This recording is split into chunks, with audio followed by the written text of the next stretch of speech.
OFW ko. Mahalin niyo yung kinikita niyo. Huwag niyo ibigay lahat.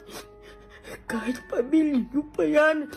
Kahit sino pa yan. Yung dahilan niyo kung bakit kayo nandito sa abroad. Walang iba magpapataan sa atin. Kundi yung sarili natin. Walang iba tayong kakapitan. Kundi yung Panginoon. Kahit ganito yung pakiramdam, tuloy ang trabaho, tuloy ang sakripisyo. Mga OFW, maging aral sa inyo to. Huwag yung lalahat. Magtira kayo para sa inyo. Huwag yung ilalahat. Dahil pag nawalan ka, tae ka.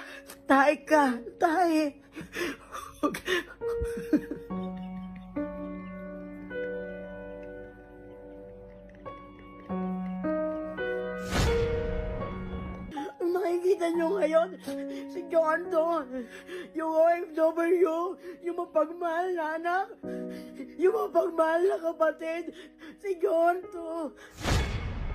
Wala akong kasama dito. Wala. Ako lang mapapatahan sa sarili ko.